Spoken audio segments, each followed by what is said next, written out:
यहाँ से हम लोग को पढ़ना ना कंपाउंड्स। सर अच्छा सर ऊपर आइए थोड़ा सर, थोड़ा। हाँ सर इसमें सर थर्ड पैरा में हाँ सर ये जो सबसे स्टार्टिंग वाली लाइन है, सबसे फर्स्ट लाइन HMNO4 वाला सर। भाई ये फर्स्ट पैरा है, ये सेकंड पैरा है, थर्ड ये पैरा है। थर्ड वाला, हाँ फर्स्ट लाइन इसकी। 10 Mn2O7 gives HMNO4 and this, हाँ ये तो सर ये वाला ये बता दीजिए क्या है सर, ये कैसे? बता नहीं चुके हैं क्या? पहले याद करके बताओ, बता चुके हैं या नहीं? सर बताया था सर। चलो कोई बात नहीं, दोबारा बता देते हैं। सर हो सकता है एब्सेंट हो। हाँ नहीं रहा होगा, बच्चा क्लास में नहीं रहा होगा, क्योंकि ये नॉर्मल चीज है, बता चुके हैं। बेटा जी हम लोग जानते हैं कि अगर ट्रांजिशन मेटल के ऑक्साइड्स अपने हाईएस्ट ऑक्सीडेशन स्टेट में है, ऑक्साइड अगर अपने मैक्सिमम ऑक्सीडेशन स्टेट में है तो ये कैसे होंगे? एसिडिक। एसिडिक होंगे इससे। और हम लोग बात कर चुके हैं कि जितने भी एसिडिक ऑक्साइड होते हैं they act as anhydride. Anhydride के लिए हम लोग बात कर चुके हैं कि जब हम किसी एनहाइड्राइड को पानी के अंदर डालते हैं तो उसकी हाइड्रोलिसिस होती है, और हाइड्रोलिसिस होने के बाद सेम ऑक्सीडेशन नंबर का क्या मिलता है? Oxy acid. तो अगर इसको पानी में डालोगे तो इसका ऑक्सीडेशन नंबर +7 है, तो जो ऑक्सी एसिड मिलेगा उसमें ऑक्सीडेशन नंबर क्या होना चाहिए? +7, और इसका नाम क्या हो जाएगा? परमैंगनिक एसिड। आगे अगर CrO3 ऑक्सीडेशन नंबर +6 है, अगर इसे हम पानी में डालेंगे तो हमें 2 एसिड मिलेगी H2Cr2O7 और अगला मिलेगा H2CrO4। लेकिन अगर हमसे पूछा जाए इसमें कोई एक सेलेक्ट करना हो तो हम इसे सेलेक्ट करेंगे। क्यों? अभी जब मैं कंपाउंड पढ़ाऊंगा तो इसका आपको रीजन पता चल जाएगा कि अगर एक सेलेक्ट करना हो तो हम इसे क्यों सेलेक्ट करेंगे, और अदरवाइज ये दोनों एसिड मिलते हैं। तो देख लो यही लिखा हुआ है। और V2O5 के लिए क्या लिखा है कि एम्फोटेरिक है ना। Yes, sir. देखो पहले मिटा दें, बहुत हौच पौच हो गया। 2 मेनली एसिडिक। हाँ क्या लिखा है? V2O5 is however amphoteric, mainly acidic and gives this and as well as this salt। ना कैसा है? एम्फोटेरिक है। और अगर मान लो एम्फोटिक में भी, तो एम्फोटिक मतलब एसिड और बेस दोनों प्रॉपर्टी होती है। तो अगर पूछ ले एम्फोटिक में भी डोमिनेटिंग नेचर क्या है? एसिडिक नेचर है, डोमिनेटिंग। यस सर, ये दिया गया बेटा। ठीक सर, ओके सर। हाँ इसमें कुछ पॉइंट्स हैं थियोरेटिकल, ये जब पूछे जाते हैं तो लोग नहीं करते हैं, गलत होता है, वो हम लोग पहले अंडरलाइन कर चुके हैं, एक बार फिर से देख लो इसे। कह रहे हैं कि अगर वेनेडियम को there is a gradual change, क्या? From the V2O3 less basic V2O4, देखो फ्रॉम द बेसिक कौन है? V2O3 to less basic V2O4 and to amphoteric V2O5। हम लोग पढ़ चुके हैं क्या कि acidic strength is directly proportional to oxidation number. तो जब तुम V2O3 की बात करोगे तो ऑक्सीडेशन नंबर सबसे कम है, ऑक्सीडेशन नंबर बढ़ गया तो बेसिक कैरेक्टर कम हो गया, लेस बेसिक हो गया। ऑक्सीडेशन नंबर और बढ़ गया तो बेसिक कैरेक्टर और कम हो गया, एसिडिक कैरेक्टर और ज्यादा हो गया, तो कैसा हो गया? एम्फोटेरिक हो गया। Yes sir. आगे देखो क्या कह रहे हैं कि V2O5 dissolve in acid to give this salt. अगर V2O5 को हम एसिड के अंदर डिसॉल्व करते हैं तो फिर V2O5 कौन सा साल्ट दे रहा है? VO+2। अब इसको देख लो जरा, V2O4 ऑक्सीडेशन नंबर निकालें तो 4 दूनी 8, यानी एक वेनेडियम का ऑक्सीडेशन नंबर क्या आ जाएगा? +4। और अब जब इसे एसिड के साथ ये ले रहे हैं तो एसिड के साथ लेने पे जो साल्ट मिल रहा है, देखो क्या बोल रहे हैं, in acid gives VO2+ salt. देखो जरा, VO2+ साल्ट, इसका मतलब क्या हुआ? इसका नेचर कैसा है? बेसिक। तो जिसका नेचर बेसिक होता है वो साल्ट का क्या बनाता है? केटायन। और एसिड का जो एनायन होगा वो साल्ट का क्या बना लेगा, एनायन। जब हम कभी रिएक्शन करवाते हैं, सपोज हमने रिएक्शन करवाया NaOH का और किससे रिएक्शन करवाया, H2SO4 से, तो हमें जो साल्ट मिलता है वो मिलता है Na2SO4। तो जो बेस होता है उसका मेटल क्या बनाता है, केटायन, और जो एसिड होता है उसका एनायन क्या हो जाता है, साल्ट का एनायन।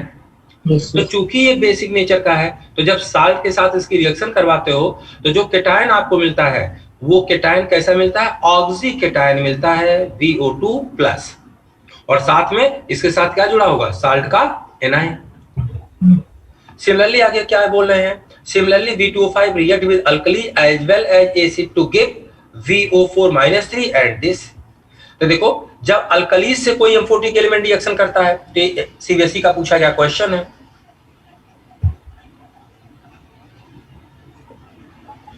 सीबीएसई का क्या क्वेश्चन पूछा गया है कि whenever amphoteric element react with base then amphoteric element goes with, कहां जाता है। तो बेटा जी जो हमको जिंकेट मिलेगा Na2ZnO2, ये पूरी की पूरी चीज क्या बनाती है, माइनस, और ये पूरा का पूरा चीज क्या होता है, प्लस। और ये पूरा जिंकेट जो है ये कैसा है, वाटर सॉल्युबल है, ठीक। तो जब एम्फोटिक एलिमेंट बेस से रिएक्शन करता है तो एम्फोटिक एलिमेंट कहां जाता है, एनायन में। इसका मतलब ये कैसा नेचर शो कर रहा है, एसिडिक। और जब एम्फोटिक एलिमेंट किसी एसिड से रिएक्शन करता है तो एम्फोटिक एलिमेंट कहां जाता है, केटायन में। इसका मतलब ये कैसा नेचर शो कर रहा है, बेसिक। तो जब बेसिक नेचर शो करेगा तो केटायनिक स्पीशीज बनाएगा, और जब एसिडिक नेचर शो करेगा तो एनायनिक स्पीशीज बनाएगा। तो अब लाइन आगे बढ़ के देख लो कि V2O5 रिएक्ट विद अल्कलीज, जब ये अल्कली से रिएक्शन कर रहा तो इसका मतलब एक अपना नेचर कैसा शो कर रहा होगा, एसिडिक। जब एसिडिक नेचर शो कर रहा होगा तो क्या बनाएगा, एनायन के साथ बनेगा। तो देखो एनायन कौन सा बन गया है, ये बन गया है। और जब ये रिएक्शन करेगा एसिड के साथ तो इसका अपना नेचर कैसा होगा, बेसिक। इसका मतलब केटायन बनाएगा। तो देखो केटायन क्या बन गया, ये बन गया। ये पॉइंट्स याद करने वाली है बेटा, ये हर हाल में याद होना चाहिए कि अगर V2O3 की बात करें, यह जब एसिड से रिएक्शन करता है तो कैसा केटायन देता है, और जब V2O5 एसिड और बेस से रिएक्शन करता है तो कौन सा एनायन और कौन सा केटायन देता है ना। और एक एम्फोटेरिक ऑक्साइड और आपको मिल गया, देखो Cr2O3 is amphoteric in nature.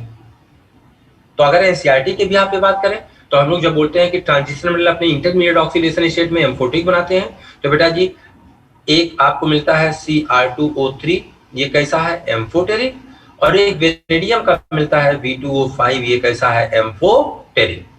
अब ऊपर वाले ऑक्सीडेशन स्टेट एसिडिक हैं और नीचे वाले ऑक्सीडेशन स्टेट कैसे हो जाते हैं, बेसिक हो जाते हैं। तो एम्फोटेरिक के दो एग्जांपल आपके पास हो गए, एक यहाँ हो गया और एक यहाँ हो गया,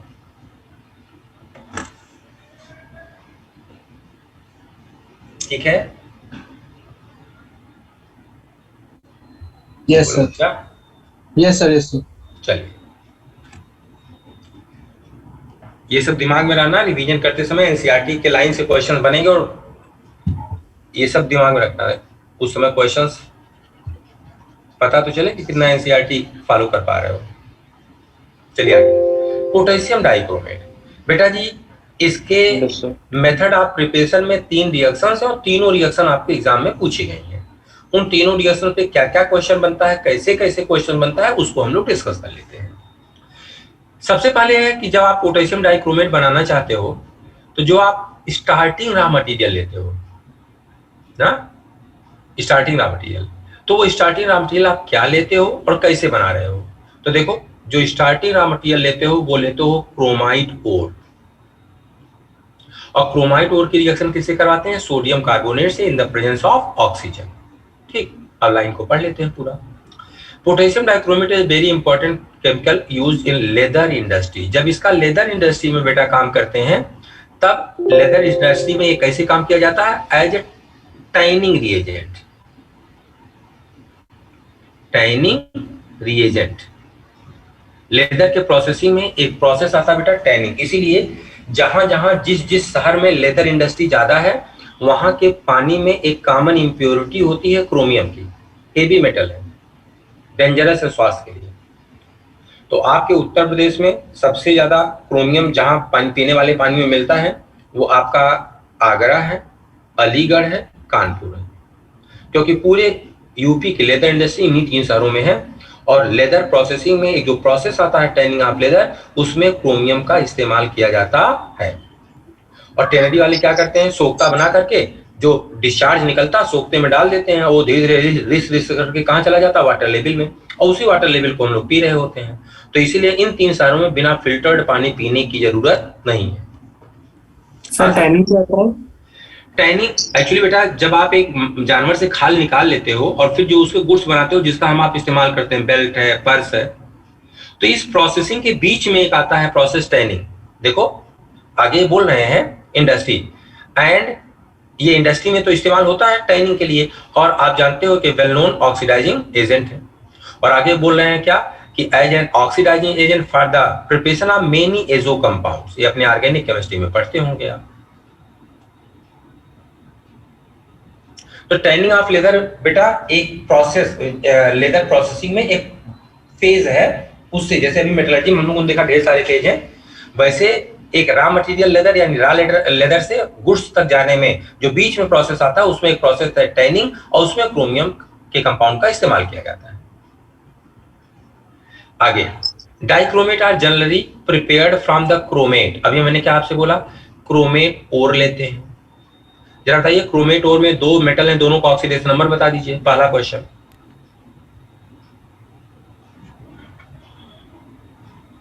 +2+3 बेटा जी, हाँ +2+6 +2+6 3 सर। हाँ +2+3 जैसे बेटा इसे आपने पढ़ा था Fe3O4, तो जैसे आपने Fe3O4 पढ़ा था एग्जैक्टली Fe3O4 को जब आप तोड़ते हो तो आप बोलते हो FeO.Fe2O3, इसी का तो मिक्सचर है। सिमिलरली आपका FeCr2O4 बिल्कुल इसी तरीके से बेटा जी FeO.Cr2O3 का मिक्सचर। आगे कैसे करते हैं, इसकी रिएक्शन करवाते हैं सोडियम या पोटेशियम के कार्बोनेट से in the presence of oxygen. जब आप इसकी रिएक्शन करवाते हैं तो इनिशियली आपको मिलता है क्रोमेट, डाइक्रोमेट नहीं, क्रोमेट मिलता है। अब क्रोमेट का कलर कैसा है, येलो कलर का है। और आप बताओ क्रोमेट का कलर येलो क्यों है, रीजन बोल दो। पढ़ा चुके हैं यार सब, तो खटखट खटखट लेना चाहिए हैं। चार्ज ट्रांसफर हम कहां से, ऑक्सीजन से सेंट्रल मेटल, हाँ, फ्रॉम लिगेंड टू मेटल, ठीक है। तो the yellow solution of sodium chromate is filtered and acidified with sulphuric acid and acidified with sulphuric acid to give the sodium dichromate.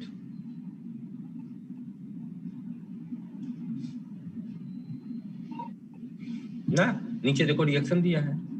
अब आप हमको सिर्फ इतना बता दीजिए कि इस रिएक्शन में सल्फ्यूरिक एसिड क्या काम कर रहा है। ये जो इन्होंने लिया है एक्चुअली ये क्या लिया है, H2SO4। तो आप बताइए इस रिएक्शन में H2SO4 क्या काम कर रहा है। Sir reducing agent. यार तुम लोग कितने बहादुर आदमी हो सर, यार, मोनो स्पीशीज टाइप में बदल रहा है। कितना भी काम करता है, वेरी गुड बेटा।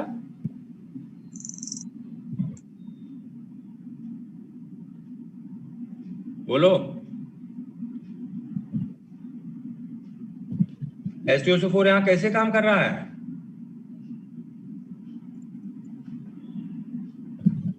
Sir dehydrating agent.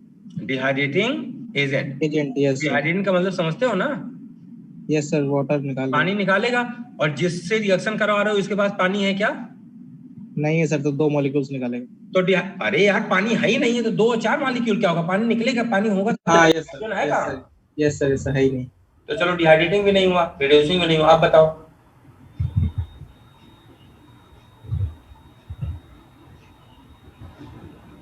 Sir mono को डाई में बदल रहा है ना सर, जैसे इधर CR4 है, उधर CR2 7 हो गया। अभी मैंने आपसे ऊपर जो एक पॉइंट बोला था, देखो इस पॉइंट का आंसर यही हमको मिल गया है क्या, कि बेटा जी जब यहाँ आप H2SO4 लेते हो तो सिर्फ एक काम करता है, क्या? मोनोसेंट्रिक स्पीसीज अगर लोअर पीएच होता है तो गेट कन्वर्टेड इनटू डाइसेंट्रिक,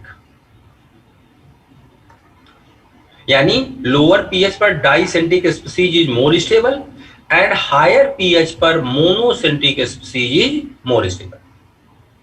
तो यहां कोई ऑक्सीडेशन रिडक्शन नहीं होता है बेटा, बस चूंकि लोअर पीएच पर डाइसेंट्रिक स्पीसीज ज्यादा स्टेबल होती है, इसीलिए जब एसिडिक पीएच आप कर लेते हो तो chromate get converted into dichromate. अगर इसमें बेस डाल दो तो आप देखोगे dicentric species get converted into monocentric species. इसीलिए अभी थोड़ी देर पहले हमने आपसे बोला था कि अगर हमारे पास CrO3 है, एनहाइड्राइड है, इसे पानी में डालो तो मिलता तो हमको दोनों है, H2Cr2O7 एंड H2CrO4, लेकिन मैंने आपसे बोला अगर हमें कोई ये चुनना हो तो हम इसे चुनेंगे। क्यों? क्योंकि बेटा ये एसिड है, पीएच कम होगा और लोअर पीएच पर dicentric species is more stable in comparison to monocentric species, इसलिए दोनों में से कोई एक चुनना हो, कौन सा एसिड बनेगा? तो ये एसिड बनेगा, और अदरवाइज दोनों बनते हैं।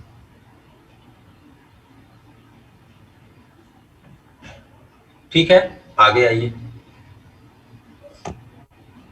ये एनसीईआरटी पहली बार पढ़ रहे हो क्या यार तुम लोग? Yes sir. हमने पिछली बार एनसीईआरटी पढ़ा ही नहीं था। नहीं सर। नहीं सर। तभी तो चलो। यस सर, तभी नहीं हुआ। कोई बात नहीं। अच्छा आगे, सोडियम डाइक्रोमेट इज, अब देखो फिर एक इंपॉर्टेंट पॉइंट आ गया,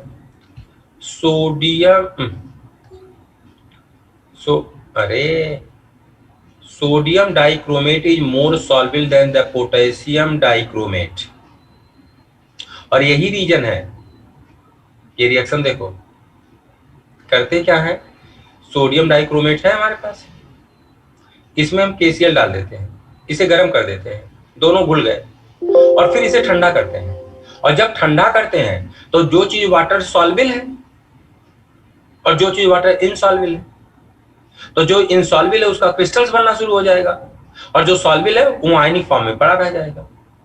तो देखो कह रहे हैं सोडियम जब इसको गर्म करते हैं, गर्म करने का मतलब टेम्परेचर बढ़ा दिया, सोल्यूशन की एनर्जी ज्यादा हो गई, तो नंबर ऑफ पार्टिकल ज्यादा होंगे, एंट्रोपी ज्यादा होगी। एक देखो ये पार्टिकल 2 यहां से मिलेगा, फिर देखो एक यहां से मिलेगा, एक यहां से मिलेगा, एक यहां से मिलेगा, 4, तो 3 इधर से हो गए, तो 5 पार्टिकल्स हैं। कब? जब गर्म किया था। और जब इसे ठंडा करेंगे तो सोल्यूशन की एनर्जी कम होगी, तो फिर एंट्रोपी कम होगी, रेंडमनेस कम होना चाहिए। तो रेंडमनेस कम करने के लिए जो चीज कोल्ड वाटर में लेस सॉल्युबल होती है बेटा, वो crystallises out, number of particle को कम करने के लिए। तो ये क्या है, अगर इसकी बात करें तो ये more soluble in hot water but less soluble in cold water, और ये क्या है, कोल्ड वाटर हो या हॉट वाटर हो, दोनों में कैसा होता है, सॉल्युबल होता है। तो देखो फिर आगे क्या बोल रहे हैं, sodium dichromate is more soluble, sodium dichromate is more soluble than the potassium dichromate. इसीलिए जब टेम्परेचर कम करते हो, एंट्रोपी कम करने के लिए नंबर ऑफ पार्टिकल को कम करना है, और नंबर ऑफ पार्टिकल को कम करना है तो पार्टिकल का एसोसिएशन होगा, यानी जो वाटर इनसॉल्युबल है वो आपस में जुड़ करके क्रिस्टलाइज कर जाएंगे और बाकी सॉल्युबल फॉर्म में पड़े रह जाएंगे। तो आगे बोल रहे हैं द लेटर इज देयरफॉर, देखो द लेटर यानी बाद वाला potassium dichromate, latter is therefore prepared by treating the solution of sodium dichromate with the potassium chloride। आगे बोल रहे हैं orange crystals of potassium dichromate, yellow orange ना बोलना, ऑरेंज रेड या ऑरेंज येलो बोल सकते हो, येलो ऑरेंज ना बोलना है, एक बार ऐसा पूछा गया है। ऑरेंज संतरे के रंग का,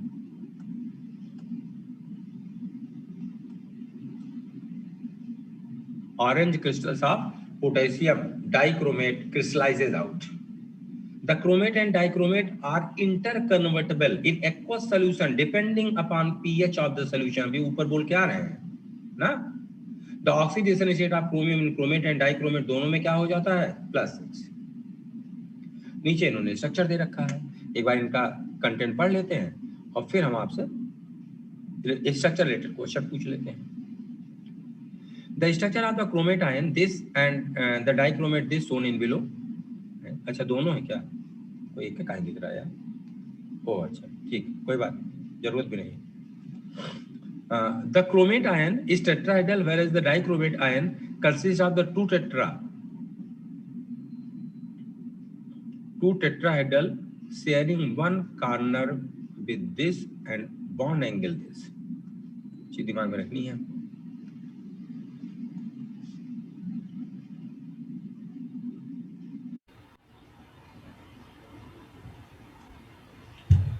Sodium and potassium dichromate are strong oxidizing agent. The sodium salt has a greater solubility in water and is extensively used as an oxidizing agent in organic chemistry. किसकी बात कर रहे हैं ये?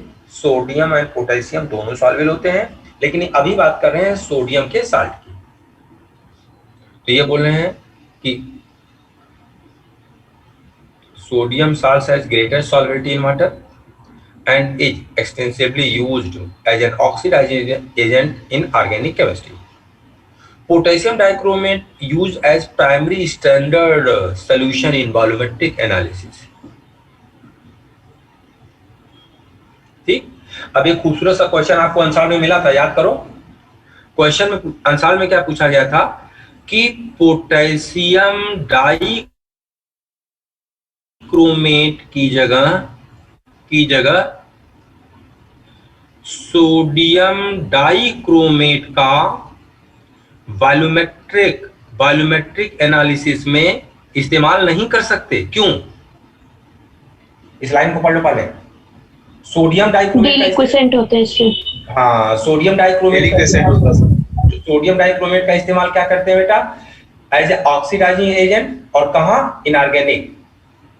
या फिर देखो आगे उन्होंने क्या दिया है? ऑर्गेनिक केमिस्ट्री में.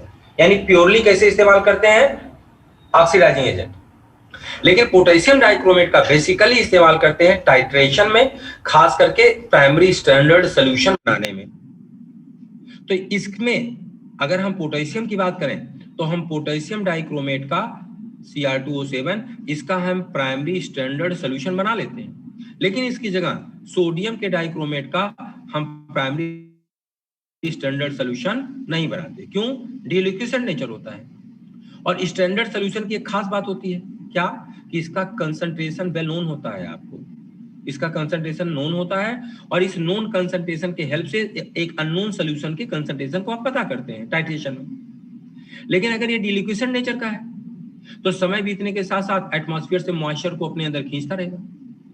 और अगर मॉइस्चर को खींचता रहेगा तो सॉल्वेंट वाटर बढ़ता रहेगा और सोल्यूट फिक्स है. और अगर इसका सॉल्वेंट वाटर बढ़ता रहेगा, सोल्यूट फिक्स है, तो इसका कंसंट्रेशन बदलता रहेगा. जब इसका हम टाइट्रेशन में इस्तेमाल करेंगे तो हम तो मान के चल रहे हैं जो हमने बनाया था कंसंट्रेशन वही है, लेकिन एक्चुअल में इसका कंसंट्रेशन बदल चुका है. तो अब जो हमारी रीडिंग्स आएंगी वो रीडिंग सही नहीं आएंगी. तो इसीलिए as a primary standard solution हम सोडियम डाइक्रोमेट का इस्तेमाल नहीं करते. हम किसका करते हैं? पोटेशियम डाइक्रोमेट का. क्यों? क्योंकि ये होता है डिलिक्विसेंट, हाइग्रोस्कोपिक इन नेचर.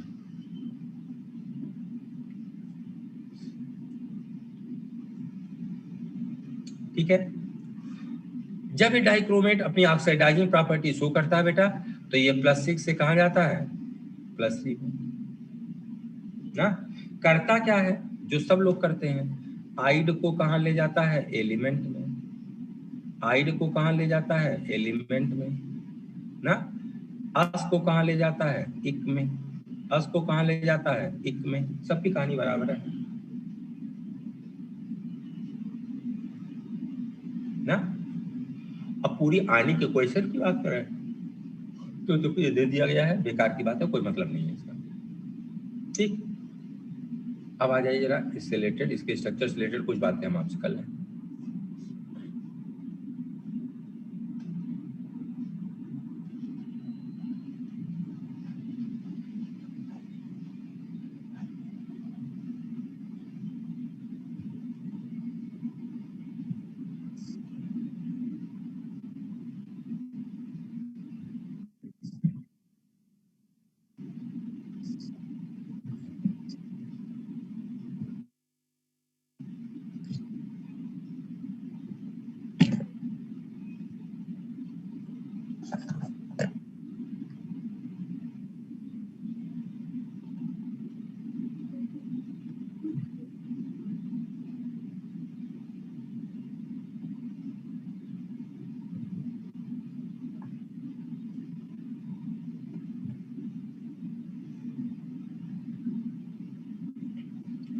पहला क्वेश्चन, क्रोमियम का hybridization. sp3 sp3 D3 sp3।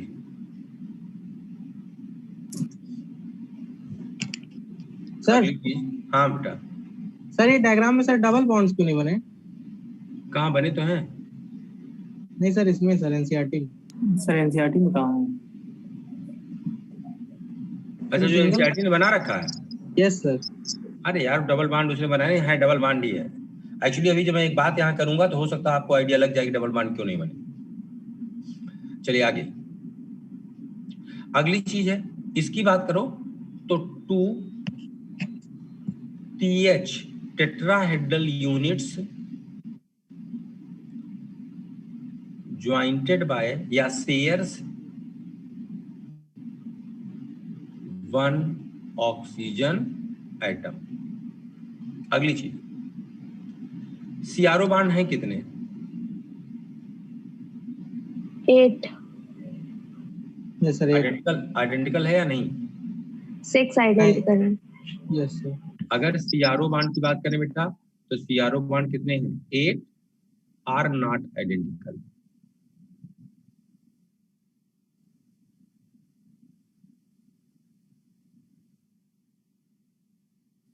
तो अगर ये सीआरओ बांड आइडेंटिकल नहीं है तो फिर कौन से आइडेंटिकल और कितने आइडेंटिकल? सर टर्मिनल वाले 6 जो है वो आइडेंटिकल है। टर्मिनल के 6 आइडेंटिकल है, टर्मिनल के 6 आइडेंटिकल है। बीच वाले सर एक जैसे हैं। Terminal 6 CRO bonds are identical and started छोटे भी होते हैं। क्यों? Due to resonance.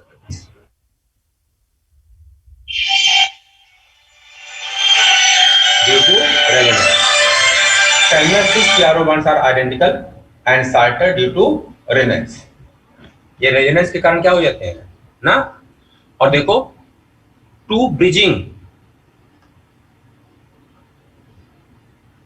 CRO bonds are identical and longer. अब चूंकि ये किनारे वाले सारे के सारे सीआरओ बांड आइडेंटिकल हो जाते हैं, छोटे हो जाते हैं, सारे समान हैं, इसीलिए देख लो एनसीईआरटी ने उन सब का एक बांड लेंथ लिख दिया है, छोटे हैं, और जो ब्रिजिंग सीआरओ बांड्स है एनसीईआरटी का डेटा चेक करो वो बड़े हैं, तो सारे किनारे वालों को एक तरह बना दिया और बीच वाले को एक तरह, मतलब उसने रेजोनेंस के कारण चूंकि सारे बांड समान हो जाते हैं इसलिए सिंगल और डबल बांड को दे ही नहीं।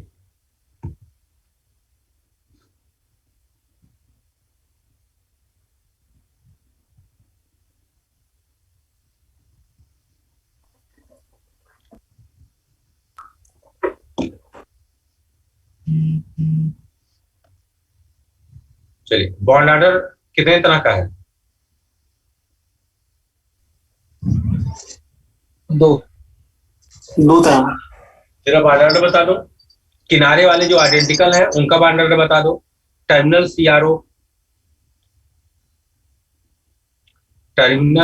सीआरओ बांड का बॉन्ड ऑर्डर।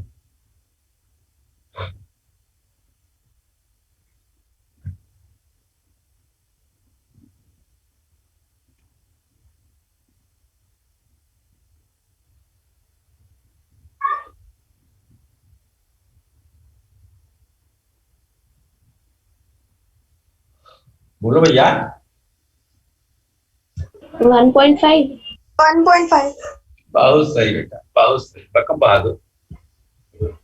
1.66 1.66 आ जाएगा। 1.66 5.3 5/3। और जो ब्रिजिंग सीआरओ बांड्स है,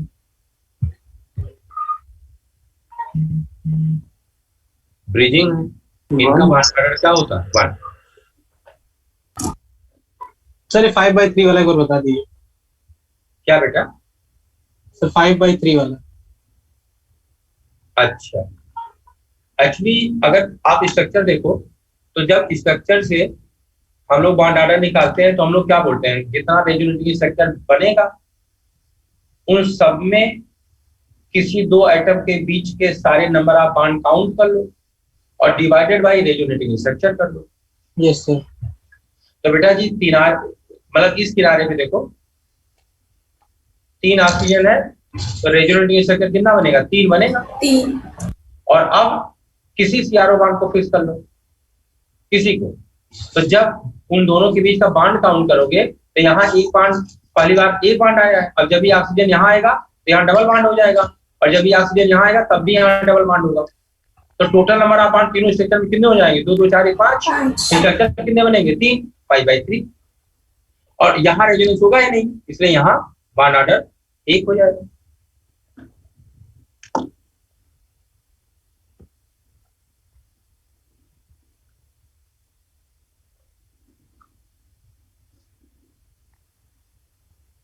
इसका कलर कैसा है, ऑरेंज। कलर ऑरेंज क्यों है, ड्यू टू चार्ज ट्रांसफर या DD transition, charge transfer. 4 stands. Charge.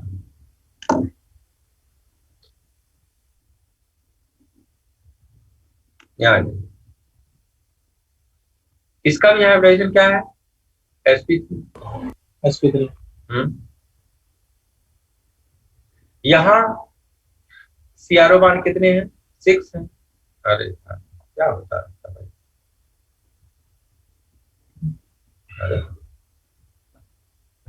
अरे ये क्या हो रहा है भाई,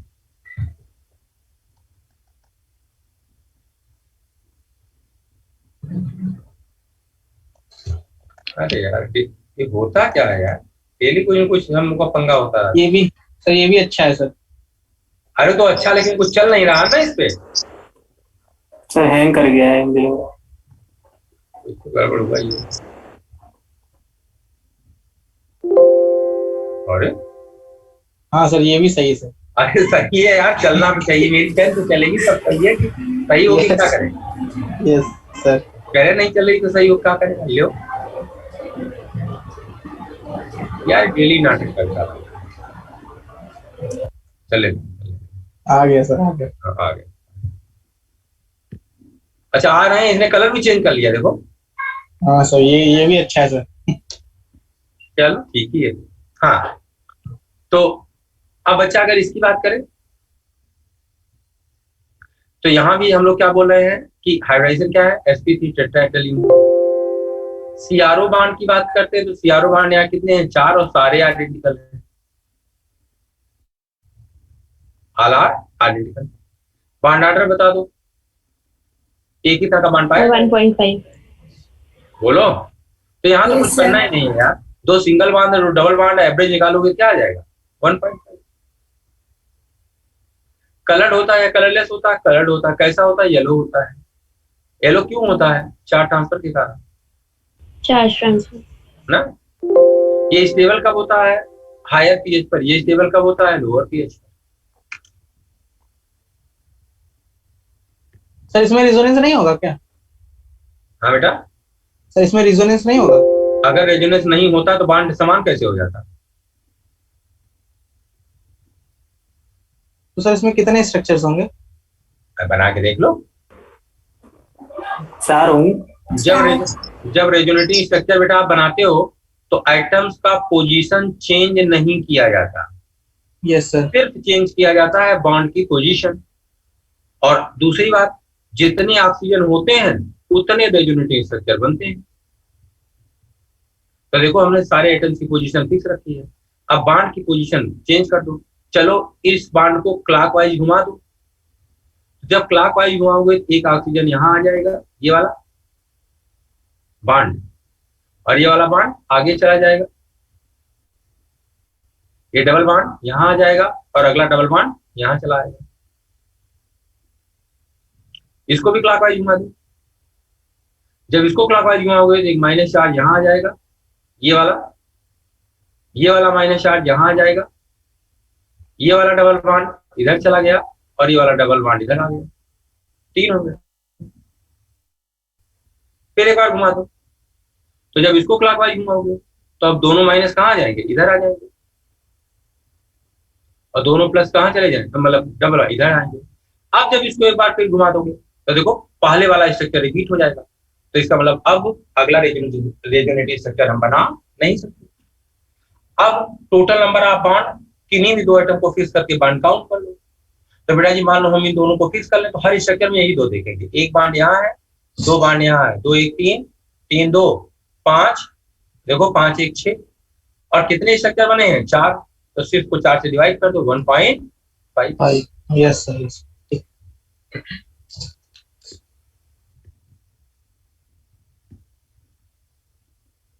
चलिए अगला है पोटेशियम परमैंगनेट। इसको बनाने के लिए बेटा हम लोग पायरोलुसाइड और जो हम लोग ऑलरेडी एक बार बात कर चुके हैं उसको स्टार्टिंग रॉ मटेरियल के रूप में लेते हैं। इसकी रिएक्शन करवाते हैं KOH से और साथ में एक माइल्ड ऑक्सीडाइजिंग एजेंट लेते हैं, हल्का फुल्का ऑक्सीडाइजिंग, बहुत ताकतवर नहीं चाहिए हमें। तो देखो ऑक्सीडाइजिंग एजेंट इस्तेमाल कर रहे हैं KNO3 पोटेशियम का नाइट्रेट।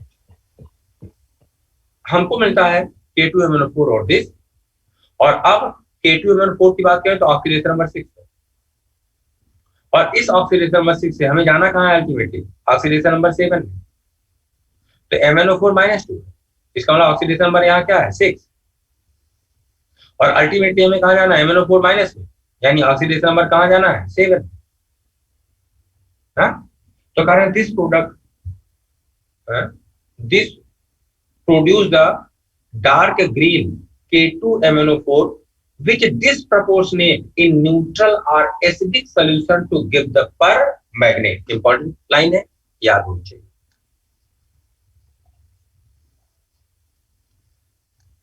कि बेटा जी जो आपको मिलता है वो डार्क ग्रीन कलर का मिलता है, डार्क ग्रीन कलर का K2MnO4, इसका डिस्प्रपोर्शनेशन हो जाता है न्यूट्रल या एसिडिक सॉल्यूशन में, और फिर आपको मिल जाता है परमैंगनेट, यानी K2MnO4 अनस्टेबल होता है न्यूट्रल या एसिडिक सॉल्यूशन।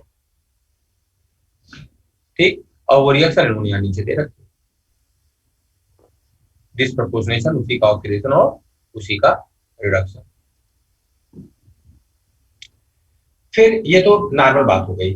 कॉमर्शियल स्केल पे जब बनाते हैं तो इससे काम नहीं चलता। तो देखो क्या करते हैं, commercially it is prepared by the alkaline oxidative fusion. पूरा वर्ड, पूरी लाइन ऐसे याद होनी चाहिए दिमाग में।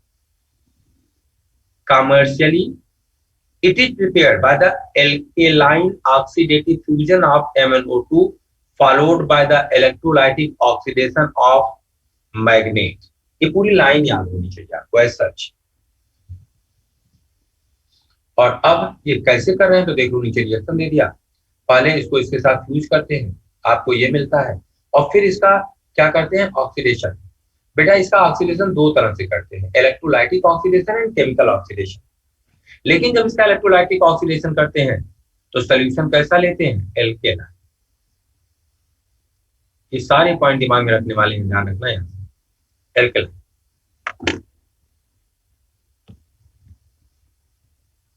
अच्छा आगे नहीं दिया तो यही बात कर लें। इसका अपना केमिकल ऑक्सीडेशन भी हम करवा सकते हैं, जो काम इलेक्ट्रोड पे एनोड करता है इसका हम केमिकल ऑक्सीडेशन भी करवा सकते हैं।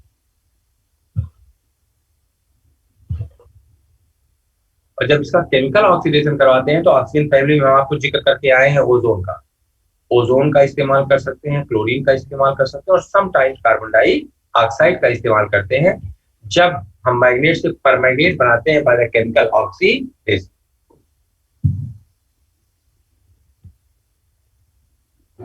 In the lab, a manganese second iron salt is oxidized by peroxo disulfate to permanganate। देखो लैब में कैसे बना रहे हैं, फिर एक इंपॉर्टेंट पॉइंट आ गया।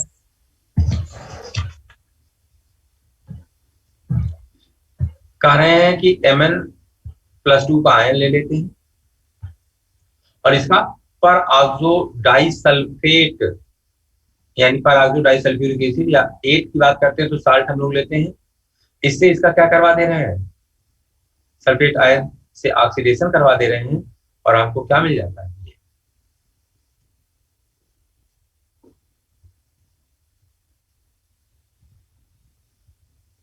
तो लैब में कैसे बनाते हैं ये देख लिया हमने। कॉमर्शियल स्केल पे कैसे बनाते हैं पीछे देख लिया हमने। Potassium permanganate form dark purple almost black, dark purple almost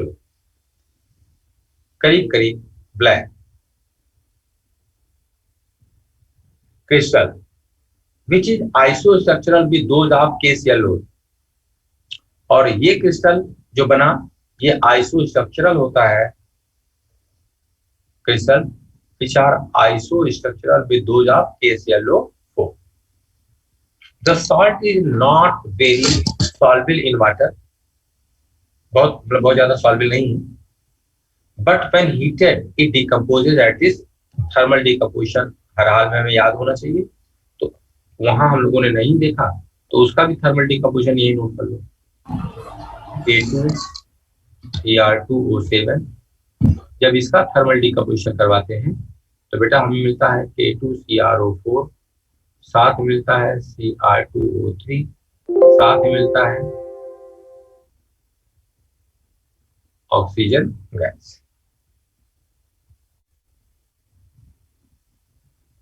तो ये KMnO4 का थर्मल डिकम्पोजिशन हो गया। और ये ऑक्सीजन फैमिली जब हमने पढ़ा था हम लोगों ने, तो हम लोगों ने बोला था ऑक्सीजन के मेथड ऑफ प्रिपरेशन में क्या होता है, by the thermal decomposition of oxygen rich salt या ऑक्सीडाइजिंग एजेंट्स। आगे, it has two physical properties of considerable intensity, its intense color and its diamagnetism along with the temperature dependent weak paramagnetism। तो colour तो चलो है ही है,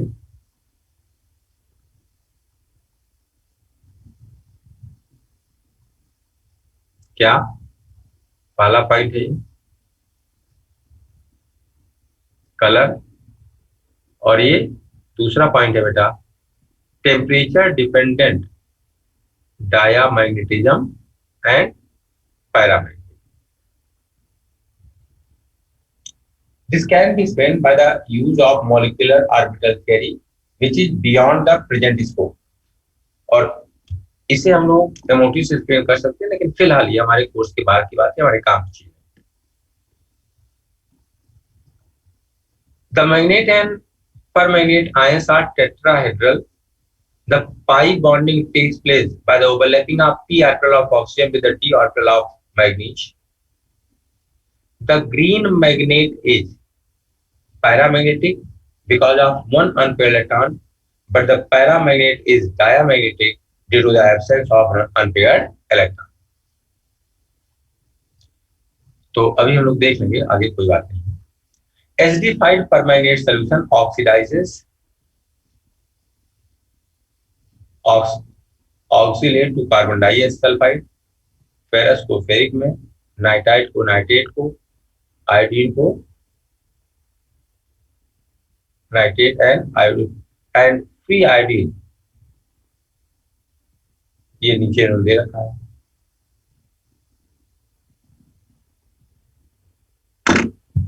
the full reaction can be written, बकवास की बात है।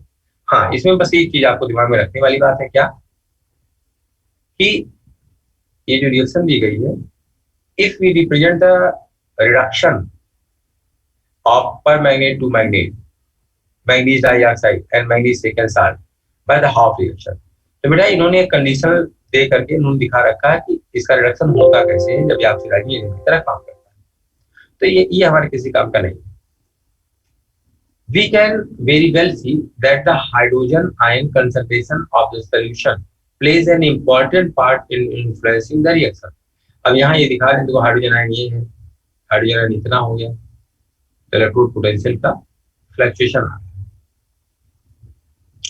Although many reactions can be understood by the consideration of redox potential, kinetics of the reaction is also an important factor। Permanganate at H ion concentration over 1 should oxidize water, but in practice the reaction is extremely slow।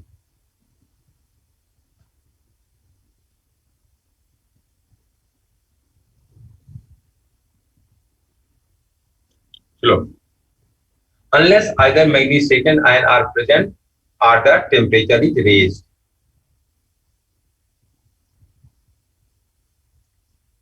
ये point ऐसा दिमाग में रखना है।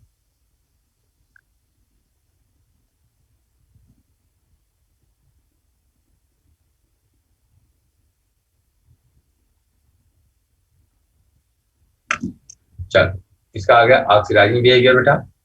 Acidic solution में, basic solution में, ये सब तो आप कर लेना। जो मुझे 3 हाईलाइट करनी, जो सबसे इंपॉर्टेंट है वो ये बेटा। जब इसका न्यूट्रल या फिर एल्कलाइन सॉल्यूशन में जब ऑक्सीडाइजिंग नेचर शो करता है तो थोड़ी सी चीजें बदलती है। जैसे इसके पहले हम लोगों ने पढ़ा था कि अगर आयोडाइड या आइड है तो ऑक्सीडाइजिंग एजेंट उसे एलिमेंट तक ले जाता, डायरेक्ट प्लस में नहीं ले जाता। लेकिन यहाँ देखो, अगर आपने इलेक्ट्रॉनिक मीडियम का इस्तेमाल कर लिया तो आई माइनस यानी आयोडाइड को सीधे आयोडेट में ले जाता है, एलिमेंटल कंडीशन में नहीं छोड़ता। Thiosulphate is oxidize almost quantitatively, मतलब जितना लेते हो सारा का सारा। थायोसल्फेट का क्या कर देता है, ऑक्सीडेशन कर देता है। किसमें? Sulphate. Reaction important, reaction important.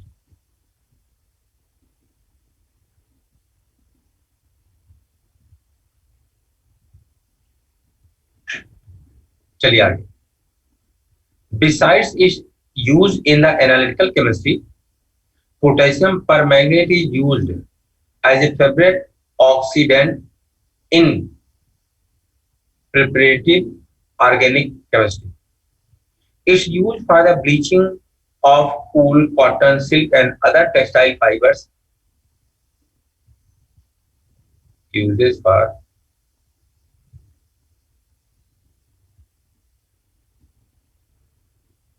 and for the decolorization of oil are also depend on the its strong oxidizing power.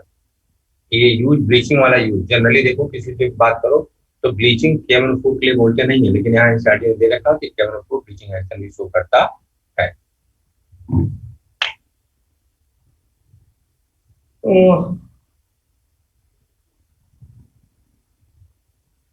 अरे यार, मुझे बड़ी थकान लग रही है।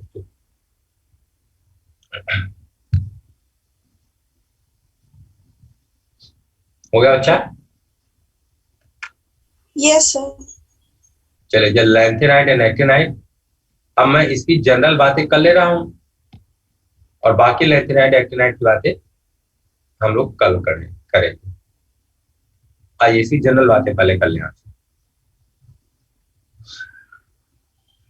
लैंथेनाइड एंड एक्टिनाइड का सबसे पहले आप बता दीजिए जनरल एटॉमिक कॉन्फ़िगरेशन। बोलिए।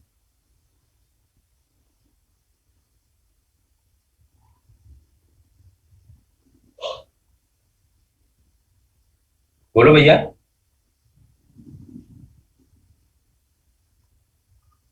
General electronic configuration.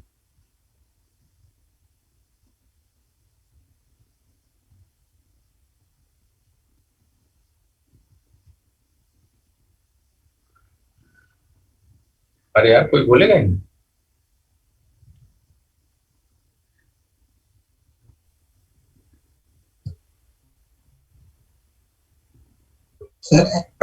Sir NH2 N-1D 1 से 10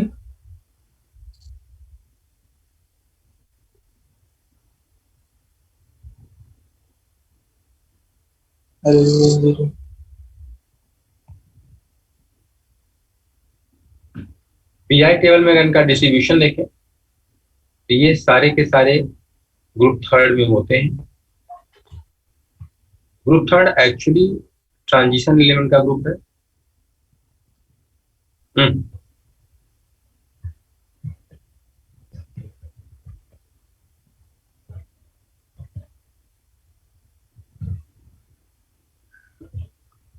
इसी लैंथेनम के बाद 14 एलिमेंट 58 से 71 होते हैं, जिन्हें बोलते हैं लैंथेनाइड।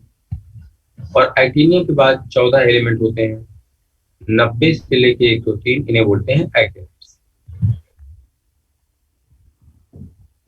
इसे लैंथेनाइड क्यों बोलते हैं? क्योंकि लैंथेनम के बाद आता है। और इसे एक्टिनाइड क्यों बोलते हैं? क्योंकि एक्टिनियम के बाद आता है। लैंथेनम और एक्टिनियम डी ब्लॉक के मेंबर है, वो एफ ब्लॉक के मेंबर नहीं है, लेकिन चूंकि इनकी केमिस्ट्री काफी कुछ मिलती जुलती होती है एफ ब्लॉक एलिमेंट से, इसीलिए प्रायः इनकी स्टडी हम एफ ब्लॉक एलिमेंट के साथ ही कर लेते हैं। रिलेटिव स्टडी एस ब्लॉक के साथ थोड़ा बहुत करते हैं। ठीक बेटा जी, लैंथेनाइड को एक नाम और देते हैं 4f सीरीज, क्योंकि इलेक्ट्रॉनिक कॉन्फ़िगरेशन लिखते समय अंतिम इलेक्ट्रॉन 4f में जाता है, इसीलिए लैंथेनाइड को एक नाम और देते हैं 4f series. Lanthanide earth crust में बहुत ही कम पाया जाता है, इसीलिए इसे बोलते हैं रेयर अर्थ एलिमेंट। और एक्टिनाइड जितने भी होते हैं they all are radioactive, all are radioactive. अगर हम इनके दूसरे नाम की बात करें तो बेटा जी इन्हें एक और नाम देते हैं कलेक्टिवली, दोनों को मिला करके इनर ट्रांजिशन एलिमेंट्स। तो कलेक्टिवली लैंथेनाइड एक्टिनाइड को मिला करके बोलते हैं इनर ट्रांजिशन एलिमेंट। क्यों इनर ट्रांजिशन? क्यों? जिसके बाहर वाली 3 सब सेल इनकम्प्लीट होती है उसे बोलते हैं इनर ट्रांजिशन एलिमेंट। जिसके बाहर वाली 2 सब सेल कंप्लीट होती है उसे बोलते हैं इनकम्प्लीट होती है, उसे बोलते हैं ट्रांजिशन एलिमेंट। और जिसके सबसे बाहर वाली सेल इनकम्प्लीट होती है उसे बोलते हैं नॉर्मल या रिप्रेजेंटेटिव एलिमेंट।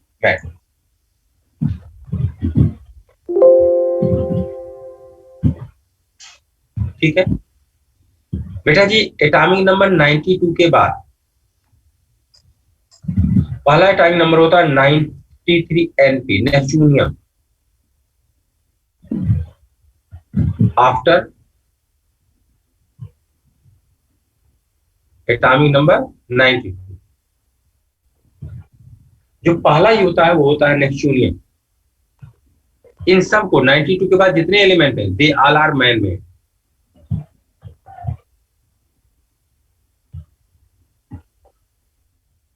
और इसीलिए इन्हें बोलते हैं transuranic element, post uranic element, artificial element, synthetic element या मैन मेड एलिमेंट। लेकिन कहां शुरू करेंगे? From 93 to 100। एफ ब्लॉक की अगर हम बात करें बेटा तो एफ ब्लॉक में केवल और केवल मेटल्स पाए जाते हैं, इसमें नॉन मेटल या सेमी मेटल्स नहीं पाए जाते। तो यहाँ जो पाए जाते हैं वो क्या है? All are metals.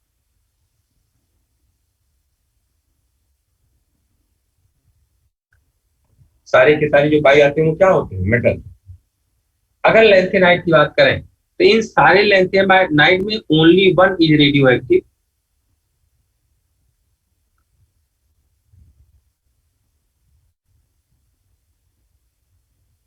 और जो इकलौता रेडियो एक्टिव है वो है प्रोमीथियम।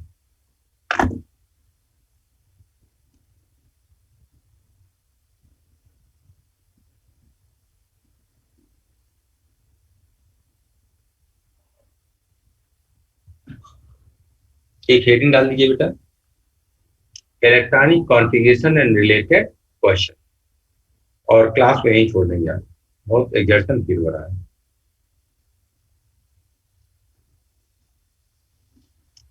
कल हम लोग का ये चैप्टर फुल्ली समाप्त हो जाएगा। मैं देखता हूँ टाइपिस्ट को मैं बोल के आया था, क्वेश्चन आ गया होगा पीडीएफ, तो वो मेटलर्जी मैं आपको भी जस्ट सेंड कर देता हूँ, नहीं तो फिर कोई बात ही नहीं। आ गया होगा, देखते हैं, फोन करें कोचिंग में होगा तभी फिर एक बार रिमाइंडर देंगे। तो ठीक है बेटा, ये क्लास यहीं छोड़ रहे हैं। अब कल सुबह 8 बजे हम लोग मिलेंगे। 8 मतलब 7:15 से लेट ना करना, क्योंकि कल अप्लाइड चीजें हैं।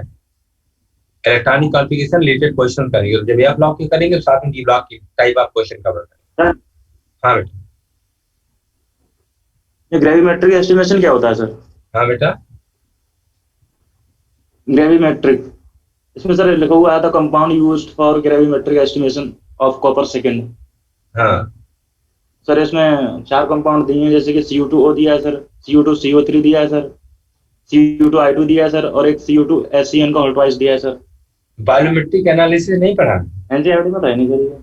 हाँ सर टाइट्रेशन एनसीईआरटी में तो है नहीं सर ऐसा कुछ। नहीं एनसीईआरटी में नहीं है, एनसीईआरटी में बायोमेट्रिक चैप्टर नहीं है। टाइट्रेशन पढ़ा? टाइट्रेशन सर टाइट्रेशन पता नहीं सर।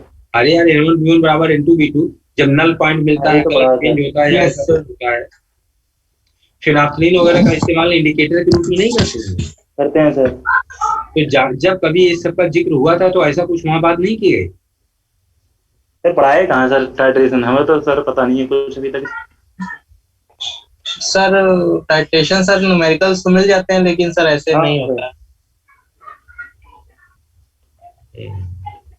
बेटा जी, अगर कोई ऑक्सीडाइजिंग एजेंट होता है और अगर उसको हम एज स्टैंडर्ड सॉल्यूशन इस्तेमाल करते हैं तो उससे किसी रिड्यूसिंग एजेंट या रिड्यूसिंग कंपाउंड के टाइट्रेशन की बात करेंगे। और जब हमारे पास कोई रिड्यूसिंग एजेंट होगा जैसे सोडियम थायोसल्फेट, तो सोडियम थायोसल्फेट का इस्तेमाल करते हैं आइडोमेट्रिक टाइट्रेशन में। किसके लिए? KMnO4 के लिए, K2Cr2O7 के लिए, सोडियम ऑक्सीक्लोराइड के लिए, ब्लीचिंग पाउडर के लिए, इन सब के लिए इस्तेमाल करते हैं as a primary standard solution for the titration. Yes sir. तो टाइट्रेशन अगर नहीं पढ़ा है तो रुको हम एक बार विजय सर से बात करते हैं, थोड़ा सा ब्रीफ करते हैं कि क्या है। यस सर कह देना सर थोड़ा। हाँ बोल देंगे सर हाँ बेटा। सर एक बार वो बता दीजिए कि जैसे इलेक्ट्रोफाइल पूछते हैं ना, तो जैसे CO2 होता है, SO3 है, IF7, तो कभी कभी वो क्वेश्चंस गलत हो जाते हैं, एक बार वो बता दीजिए। इलेक्ट्रोफाइल सर SF4 वाला आया था। सर अभी IF7 आया था, हाँ, तो ये सब में कंफ्यूजन होता है। क्या पूछा क्या गया था? इलेक्ट्रोफाइल कौन सा है सर?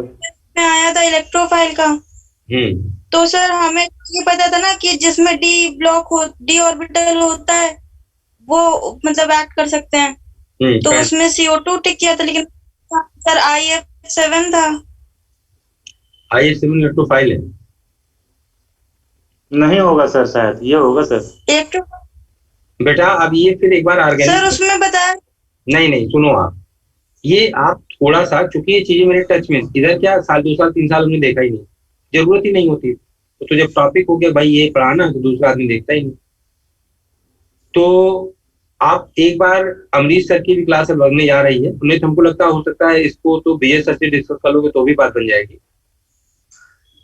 तो एक बार बेटा जो लोग ऑर्गेनिक टच में है या जो पढ़ा रहे हैं करंट, उनसे डिस्कस करोगे ना तो चीजें कॉन्सेप्चुअल क्लियर हो जाए। नहीं सर, इनऑर्गेनिक का ही क्वेश्चन था, जैसे IF7 है, SO3 है। अरे यार कंपाउंड इनऑर्गेनिक ऑर्गेनिक होते हैं, प्रॉपर्टी इनऑर्गेनिक ऑर्गेनिक में भाई हाइड्रोलिसिस यहाँ भी हम बात करते हैं, हाइड्रोलिसिस तो वहां भी पड़ती है।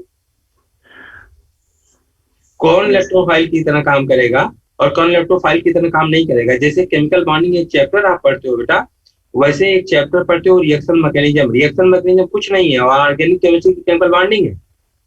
Yes sir. तो जब वहां आपको पढ़ाया जाएगा तो वहां ये सारी चीजें, इलेक्ट्रोफाइल क्या हो सकता है, कैसे हो सकता है, कब हो सकता है, ये सारा आपके टीचर ने डिस्कस किया होगा। अब वहां जो कंपाउंड होते हैं वो ऑर्गेनिक इनऑर्गेनिक कोई भी हो सकते हैं, क्या फर्क पड़ता है, वो प्रॉपर्टी पाई जानी चाहिए बस। सर और सर ऑर्गेनिक की 1-2 क्लास लगवा दीजिए सर, काफी डाउट हो गए हैं सर इसमें। अच्छा हाँ सर। तो मतलब प्रॉब्लम सेशन टाइप की लगवा दें कि डाउट सेशन है, जिन बच्चों को जो पूछना ऑर्गेनिक में पूछ लें, ये तो। Yes sir. चल सर हाँ बेटा। वो सर, अगर मैंने किसी- होता है सर, अगर जैसे एल्कलाइन लिखा है केवल जनरली सर, अगर तो किस में जाएगा? IO3 नेगेटिव में जाएगा या केवल I2 में जाएगा सर? अगर आयोडीन अगर एसिडिक नहीं बनना है रिएक्टेंट या प्रोडक्ट तक जाते जाते तो IO3 माइनस में जाएगा ना। अगर केवल जैसे क्वेश्चन में ये लिखा हुआ है कि एल्कलाइन मीडियम ले रहे हैं, बस कुछ कह भी नहीं रहा कि मतलब स्ट्रांगली है या फिर फेंटली है तो कुछ। क्या फर्क पड़ता है? अगर एल्कलाइन मीडियम आपने लिया और KMnO4 से रिएक्शन आप करवा रहे हैं तो अल्टीमेटली आयोडीन IO3 माइनस बनेगा। यस सर, ठीक है सर। जैसे बेसिक और एल्कलाइन लिख के आएगा सर, मतलब तो उसमें डिफरेंस कैसे करेंगे सर? डिफरेंस करने की जरूरत नहीं होती। अगर किसी भी रिएक्शन में आपको बेसिक एल्काइन लिख के आता है तो आपको सिर्फ ये मान के चलना होता है, सिर्फ इतना सा मान के चलना होता है इसका pH 7 से ऊपर है। और अब बेसिक मीडियम में जो रिएक्शन आप करवाते हो वही रिएक्शन एल्काइन मीडियम होते हैं, दोनों अलग अलग नहीं। ऑन द डेफिनेशन बेसिस दोनों अलग हैं, लेकिन ऐसे दोनों अलग नहीं। जैसे HCl है, आपने कुछ नहीं बोला तो एसिड नहीं है, लेकिन आपने एक्वस ले लिया तो बोल देते हो हाइड्रोक्लोरिक एसिड, और जब तक पानी में नहीं डालते हो तब तक ये HCl गैस या HCl लिक्विड है। सर जैसे MnO2 में कब जाएगा और सर Mn2 प्लस में कब जाएगा सर, चेंज होगा क्या sir? MnO4 single negative, MnO4 sir, मतलब सर यस सर, केवल टेम्परेचर बढ़ाने पे। Yes sir. अभी आप देख के आए हो, जब हम लोगों ने इसे गर्म किया इसका थर्मल डिकम्पोजिशन हो गया और ये +7 से कहां चला गया, +6 और +2 में डिस्प्रोपोर्शनेशन। Yes sir. ठीक है, ठीक सर, ओके सर। सर हाँ बेटा। सर अमरीश सर के अलावा और कोई न्यूलाइट में वो टीचर हैं ऑर्गेनिक के? परवेज सर। हाँ परवेज सर भी है, विजय सर भी है। सर परवेज सर से पढ़ना सर है। परवेज सर से ऑर्गेनिक Yes, sir. कंप्लीट करवा दिए सर हम लोगों का। एल्कोहल ज्यादा फिनॉल छुट्टी है क्या, ईथर ज्यादा छुट्टी है क्या? सर एल्कोहल फिनॉल ईथर से पूरा कंप्लीट कराना, केवल एक लेक्चर हुआ एल्कोहल फिनॉल ईथर का। अच्छा चलो ओके सर, परवेज सर को ही मतलब पढ़वा दीजिए सर। नहीं ठीक है बेटा, फिर थोड़ा समय व्यस्तता देखनी पड़ेगी ना, टीचर की रीअरेंज करना पड़ता है ना, जब कोई टीचर का बैच हम चेंज करेंगे तो अब एक बार मुझे सर आपका कोर्स खत्म कंप्लीट, मतलब आपका इनऑर्गेनिक कंप्लीट हो रही ना सर, तो फिर इसके बाद सर फिजिकल हाँ। क्या?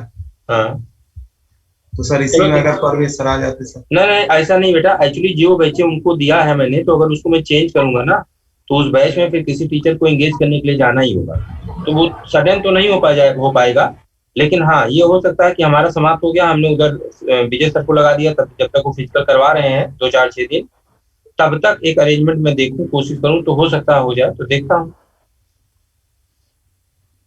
सर थोड़ा अमरीश सर का थोड़ा समझ में कम आता है ना सर। ठीक है, वो बहुत एक्सेप्शन बताते हैं। नहीं बताना चाहिए। सर नीट से रिलेटेड कम लगता है और कंपटीशन का ज्यादा लगता है जेई का। नहीं एनसीईआरटी बाहर जाना ही नहीं, जब जान रहे हो एनसीईआरटी बाहर कुछ नहीं पूछ रहे तो लड़के को काहे PhD करवाए, तो मास्टर थोड़ी बनना है यार, तुमको जाके डॉक्टर बनना है।